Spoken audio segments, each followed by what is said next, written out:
அனைவருக்கும் வணக்கம். Welcome to தெளிவின் வழி. இது உங்கள் வாழ்க்கையை நீங்கள் மாற்றிக்கொள்ள உதவும் சேனல். இன்றைய தலைப்பு ஒரு நேயர் கேட்டிருக்காங்க. நம் பிரார்த்தனைகள் இறந்தவர்களின் உயிரை காப்பாற்றவில்லையே, ஏன் அப்படின்னு கேட்குறாங்க. நிறைய பேர் இந்த கேள்வி என்கிட்ட கேட்பாங்க. சார், நான் அவர் நல்லா வாழணும், என் மனைவி நல்லா வாழணும், கணவன் நல்லா வாழணும், குழந்தைகள் நல்லா வாழணும்னு சொல்லி நான் போகாத கோயில் இல்லை, பண்ணாத அர்ச்சனை இல்லை, அபிஷேகங்கள் கிடையாது, நான் போகாத சர்ச்சு வாரம் போய் நான் பிரார்த்தனை பண்ணுவேன், ஜெபம் பண்ணுவேன். ஆனாலும் அவர் திடீர்னு இப்படி இறந்து போயிட்டார். இன்னும் அவர் இன்னும் நல்லா வாழ்ந்திருக்கலாம்.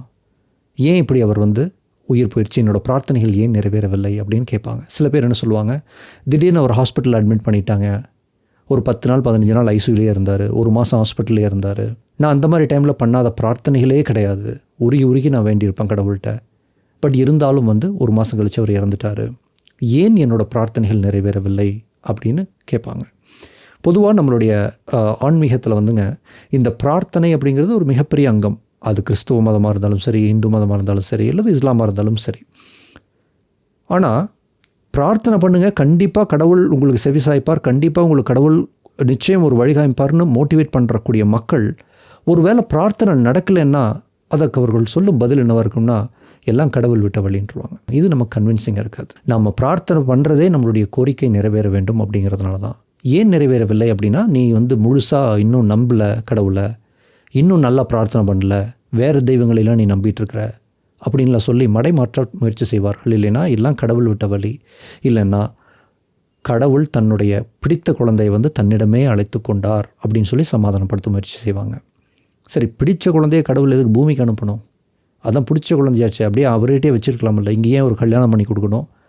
குழந்தை, மனைவி, ஒரு வாழ்க்கை நல்லா அமைஞ்சதுக்கு பிறகு இல்லை அது ஏன் குழந்தைன்னு மறுபடியும் பிடுங்கிட்டார்னா இவர் என்ன மாதிரியான கடவுள் அப்படின்ற கோவம் நமக்கு வரும் இல்லைங்களா? சில பேர் பார்த்திங்கன்னா தன் பிரார்த்தனையை நிறைவேறவில்லைன்ற ஒரு விரக்தியில் இதுக்கு மேலே சாமி வேண்டாம், ஒன்று வேண்டாம்னு சாமி கும்பிட மாட்டாங்க. வீட்டில் ஏதாவது சாமி ஃபோட்டோ எல்லாம் வச்சுருந்தா போட்டு உடச்சிருவாங்க. சர்ச்சுக்கெல்லாம் நான் போக மாட்டேன் அப்படின்னு சொல்லி ஒரு விரக்திக்கு வந்துடுவாங்க. இதில் என்னென்னா, உங்களுக்கு பிரார்த்தனை செய்ய சொல்லி உங்களுக்கு மோட்டிவேட் பண்ணுற மக்கள் பிரார்த்தனையினுடைய கோரிக்கை நிறைவேறிச்சா ஆகலையா, அதுக்கு உண்டான காரணங்கள் என்ன, எதனால் அந்த பிரார்த்தனை என்பது நிறைவேறிக்க வாய்ப்பில்லை அப்படின்னு சொல்லி உங்களுக்கு வேறு ஒரு எக்ஸ்பேண்டட் பெர்ஸ்பெக்டிவ் அவங்க தரல. அதுக்கு அவர்களிடம் அந்த ஞானம் இல்லாமல் இருந்திருக்கலாம். நான் ஒரு 6 விஷயங்கள் சொல்கிறேன். இந்த 6 விஷயங்கள் தான் பிரதானமான காரணங்கள். ஒருவேளை உங்களுடைய இறந்தவர் சீரியஸாக இருக்கும்போதோ இல்லை நல்லமுடன் வாழ வேண்டும்னு நீங்கள் பிரார்த்தனை பண்ணியும் அவர் இறந்திருந்தார்னா இதெல்லாம் காரணங்கள். ஃபஸ்ட்டு காரணம் என்னன்னு சொன்னால், உங்களுடைய பிரார்த்தனை நிறைவேறவில்லை அப்படின்னு சொன்னால் உங்கள் பிரார்த்தனையில் எந்த கோளாறும் கிடையாது. நீங்கள் பிரார்த்தனையெல்லாம் நல்லா தான் பண்ணீங்க, கடவுளை முழுசாக நம்பினீங்க, இறைவனே அப்படின்னு சொல்லி சரணாகதியெல்லாம் அடைஞ்சீர்கள்.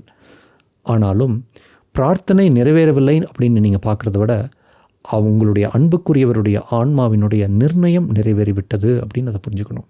எந்த நிர்ணயத்துக்காக பூமிக்கு வந்தாரோ, எந்த இலக்கிற்காக, எந்த அனுபவங்களுக்காக இந்த பூமிக்கு அவர் வரேன்னு வந்தாரோ, அந்த அனுபவங்கள் முடிந்ததற்கு பிறகு அந்த ஆத்மா பூமியில் இருக்காது. ஏன்னா வந்த நிர்ணயம் என்பது முடிந்து விட்டது. அப்போது நீங்கள் என்னதான் மனமுருகி நீங்கள் பிரார்த்தனை செஞ்சாலும் அவருடைய நிர்ணயம் என்பது முடிந்து விட்டது அப்படின்னு சொன்னால் அவர் கிளம்பவே செய்வார். அதுவும் ஒரு காரணமாக இருந்திருக்கலாம். பிரார்த்தனையில் கோளாறு கிடையாது. 2வது, சில பேர் சொல்லியிருப்பாங்க, அவர் அற்பாயிலே போயிட்டார், இல்லைன்னா விதி முடிஞ்சு தான் போனார் அப்படின்னு சொல்லி உங்களுக்கு 2 டேர்ம்ஸ் சொல்லுவாங்க. நான் இதுக்கு முன்னால் ஒரு வீடியோ போட்டிருக்கேன். ஒருவர் விதி முடிந்துவதற்கு முன்பே இறந்துட்டாரா இல்லை விதி முடிஞ்சு தான் இறந்தாரா அப்படின்றது எப்படி கண்டுபிடிக்கிறதுன்னு அதில் சொல்லியிருப்பேன். ஒரு விதிக்குள்ளே நிறைய உபவிதிகள் உண்டு. அந்த ஒவ்வொரு உபவிதிகளுக்குள்ளும் ஒவ்வொரு விதமான மரணங்கள் இருக்கலாம். இப்போ ஒருத்தர் ஒரு மரணம் அடைஞ்சிருக்கிறாரு ஒரு 40 வயசுலன்னு சொன்னால் அது மட்டும்தான் அவருடைய ஒரே மரணம்னு சொல்ல முடியாது. ஆனால் ஏன் அவர் நீண்ட காலம் வாழாமல் அதற்கு முன்பாகவே இறந்துட்டார் அப்படின்னு சொன்னால் அவர் அந்த நிகழ்வுகளை ஈர்க்கக்கூடிய அலைவரிசையில் அவருடைய மனம் இருந்ததுன்னு சொல்லியிருப்பேன். இதில் இன்னொரு ஆழமான விஷயம் நான் சொல்கிறேன். ஒரு மனிதன் இறந்ததுக்கு பிறகு அவன் தான் மரணமடைந்து விட்டோம் அப்படின்ற ஒரு நிலைக்கு வரும்போது அவங்களுக்கு மீண்டும் அந்த வாழ்க்கையை தொடர வேண்டுமா வேண்டாமா அப்படிங்கிற ஒரு வாய்ப்பும் தரப்படுகிறது. இப்படி தான் என்னுடைய உயர் பரிமாண தெய்வங்கள் சொல்கிறாங்க. அந்த வாய்ப்பு தரப்படுகிறது. நான் பூமியில் வாழ விரும்புகிறேன், இன்னும் நான் கண்டினியூ பண்ண விரும்புகிறேன் இந்த எக்ஸ்ப்ளோரேஷனை அவர் முடிவு பண்ணார்னு சொன்னால் அவர் இந்த உபவிதியிலிருந்து இன்னும் நீண்ட காலம் வாழ வேண்டிய அந்த உபவிதிக்கு அவர்களுடைய ஆத்மா இடம்பெயரும். இதுக்கு பேரலல் ரியாலிட்டி ஷிஃப்டிங் அப்படின்னு பேர். ஸோ அந்த வாய்ப்பும் அவர்களுக்கு இருக்கிறது. ஒருவேளை அவர்கள் சாந்தி அடையாத நிலையில் இருக்காங்க, தன் மரணத்தையே இறந்ததுக்கு பிறகு நான் மரணம் அடையவில்லை, நான் மரணத்தை ஏற்றுக்கொள்ள முடியாது அப்படின்னு சொல்லி ஒரு ஆத்மா சாந்தி அடையாத நிலையில் இருந்தாங்கன்னா அவங்களுக்கு அந்த ஒரு வாய்ப்பு இருக்கிறதுன்றது தெரியாமல் இருக்கலாம்.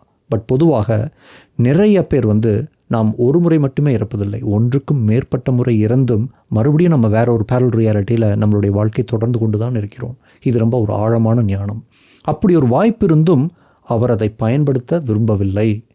இல்லை, நான் மரணமடைந்ததாகவே இருக்கட்டும், நான் கண்டினியூ பண்ண விரும்பலை, நான் ஒரு முடிவு பண்ணதுனால தான் அவருடைய மரணம் நிகழ்ந்தது. அப்போது நீங்கள் செய்யும் பிரார்த்தனை என்பது அந்த ஆன்மாவிற்கு சென்றடையும். அந்த ஆன்மா என்பது நம்மளுடைய விதி நிர்ணயத்தில் இன்னும் அந்த வாழ்க்கையை நீட்டித்துக் கொள்வதற்கு வாய்ப்புள்ளதா அப்படின்றது அது பார்க்கும். வாய்ப்புள்ளதாக இருந்துன்னு தெரிஞ்சுமே அந்த வாய்ப்பை அது ஏற்றுக்கொள்ளவில்லை. அது ஏங்கிறத பின்னால் சொல்கிறேன். அது ஏற்றுக்கொள்ள மறுத்துவிட்டது, இல்லைன்னா அதுக்கு விருப்பம் இல்லைங்கிறதுனால மட்டும்தான் அந்த மரணம் நிகழ்ந்திருக்கிறது. அப்போ உங்கள் பிரார்த்தனைக்கு வலிமையில் இல்லை, உங்கள் பிரார்த்தனையை இறந்தவர்களுடைய ஆன்மா கேட்கிறது. புரியுதுங்களா? ஆனாலும் இந்த முடிவை எடுத்தது தான் சரின்னு ஒரு அந்த ஆன்மா முடிவு செய்கிறது. அதனால் அந்த மரணம் ஏற்பட்டு இருக்கிறது. மூன்றாவது வாய்ப்பு என்னென்னு சொன்னால், இதுவும் ஒரு ஆழமான ஞானம். அதாவதுங்க, ஒரு பூமிக்கு ஒரு நிர்ணயம் எடுத்த ஆன்மா வருகிறது, பூமியில் அதனுடைய அனுபவத்தை மேற்கொள்கிறது. ஆனால் ஒன்று தெரிஞ்சுக்கணும், இந்த வாழ்க்கையை பூமியில் மட்டுமே வாழணுன்ற அவசியம் கிடையாது. வேறு உயர் பரிமாணங்களிலும் அந்த வாழ்க்கையை அதனால் வாழ முடியும். இப்போ பூமியில் வாழ்க்கை, இதே வாழ்க்கையை அது கனவு அப்படின்ற தளத்தில் கட்டமைத்து கொள்ளவும் முடியும். இதே வாழ்க்கையை கனவு அப்படிங்கிற வேற ஒரு பரிமாணத்தில் அதனால் வாழ முடியும். அது மாதிரி உயர் பரிமாணங்களில் நிறைய விதங்களில் இதே விதி நிர்ணயத்தை அது விளையாட முடியும். சம்டைம்ஸ் அது என்ன பண்ணும் அப்படின்னா, பூமிக்கு வரக்கூடிய ஆன்மா இந்த நிர்ணயத்தை இதுவரைக்கும் பூமியில் வாழ்ந்தது போதும், வேறு அடுத்த நிர்ணயங்களையோ அல்லது மீதி இருக்கக்கூடிய நிர்ணயங்களையோ நான் வேறு ஒரு பரிமாணத்தில் நிகழ்த்தி கொள்ள வேண்டும்ன்றது அதனுடைய விதி நிர்ணயத்தினுடைய ஒரு பகுதியாக இருந்ததுன்னா, அனுபவத்தின் ஒரு பகுதியாக இருந்ததுன்னா, தன் வாழ்க்கையை கொஞ்சம் அப்ரப்டாகவே முடிச்சுக்கிறதுக்கும் வாய்ப்புண்டு. இது இட்ஸ் ரேர். எல்லாமே இது மாதிரி பண்ணுவாங்கன்னு சொல்ல மாட்டேன். இட் இஸ் பாசிபிள் அப்படின்னு சொல்கிறேன் நான். இட் இஸ் ஆல்சோ ப்ராபபிள் அப்படின்னு சொல்கிறேன். சில சமயங்களில் தற்கொலை செய்து கொள்கிறாங்க இல்லையா, அது அவங்களுடைய விதி நிர்ணயத்தின் ஒரு அங்கமாகவும் இருப்பதுண்டு. எப்படின்னா, அந்த ஆன்மாவே அதை முடிவெடுப்பதும் உண்டு. பூமியில் இதற்கு மேல் தொடராமல் உயர் பரிமாணங்களில் அதே வாழ்க்கையை அங்கிருந்து மீண்டும் அது தொடர்வது. அதாவது இதுக்கு நான் ஒரு எளிமையான உதாரணம் சொல்கிறேன். இதெல்லாம் ரொம்ப ஆழமான ஆன்மீகங்கள், உங்களுக்கு புரிஞ்சுக்கிறதுக்காக நான் சொல்கிறேன். இப்போ நீங்கள் ஒரு தியேட்டருக்கு போயிட்டுருக்கீங்க, படம் பார்த்துட்டு இருக்கிறீங்க. அந்த இன்டர்வல் முடிஞ்சோன்னா, ஃபஸ்ட் ஹாஃப் முடிஞ்சோன்னு வீட்டுக்கு கிளம்பி செகண்ட் ஹாஃபை வீட்டில் டிவிடியில் போட்டு பார்க்குறீங்க.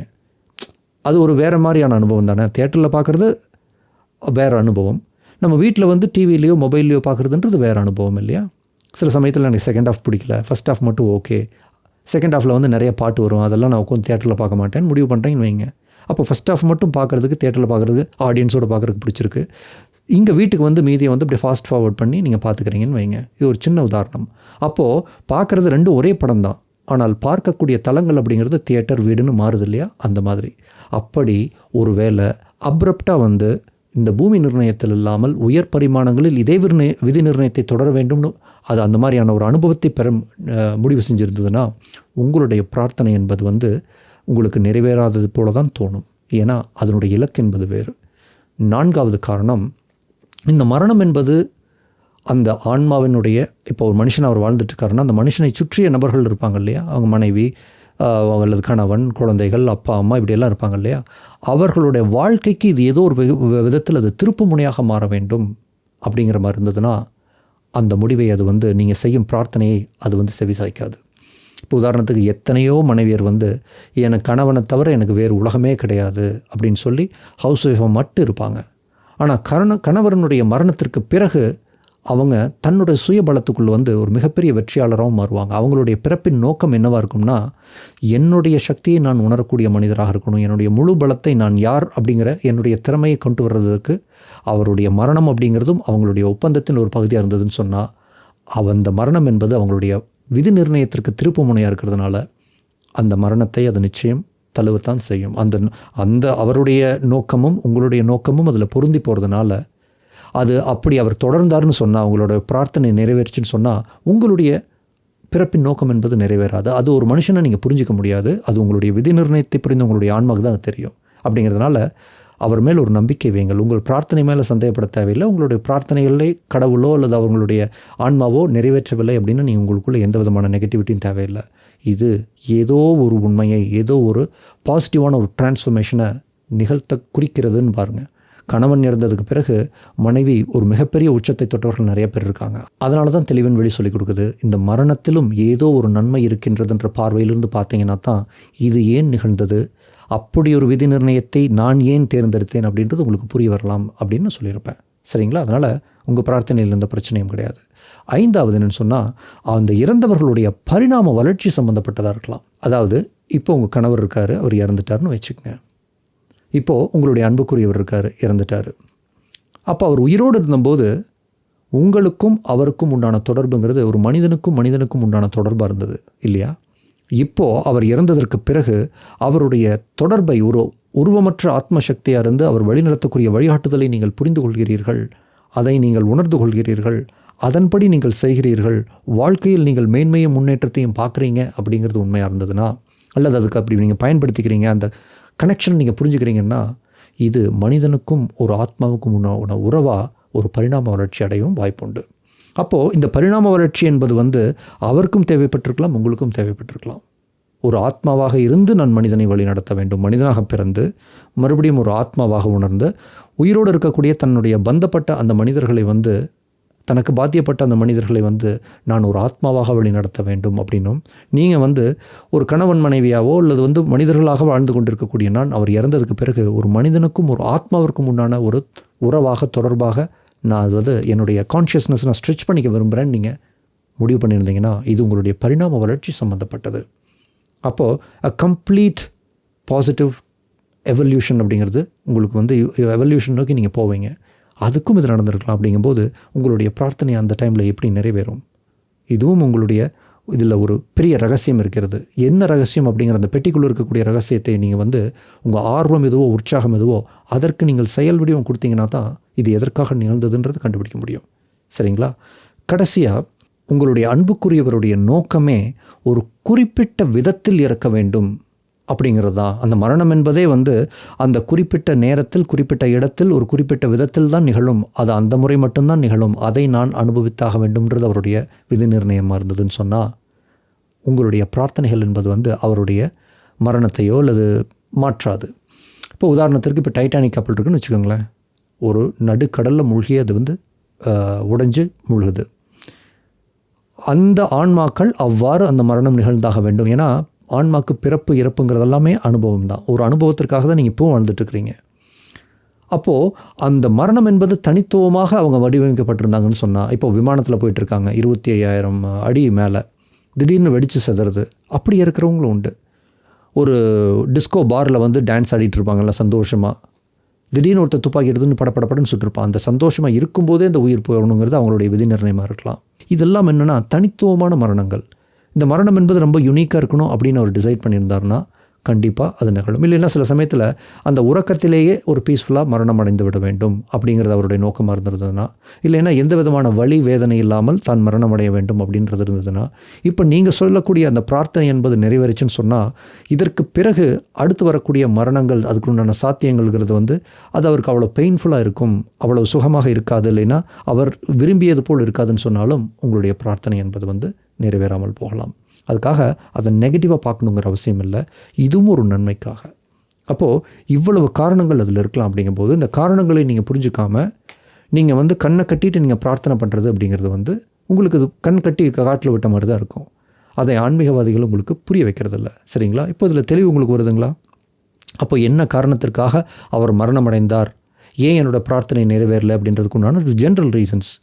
என்னுடைய அன்புக்குரியவருடைய பிரார்த்தனையை நிறைவேறவில்லைன்றது நீங்கள் அவரே கேட்கலாம். ஒருவேளை அவர் ஒரு நல்ல ஒரு சாந்தி அடைந்த நிலையில் இருக்கார், உங்களை வழி நடத்திட்டு இருக்காருன்னா கேள்வி கேளுங்கள், நிர்பந்தப்படுத்தாதீர்கள். சில சமயத்தில் அந்த பதில் உங்களுக்கு தெரிய தேவையில்லைன்னா அதையும் மதியுங்கள்.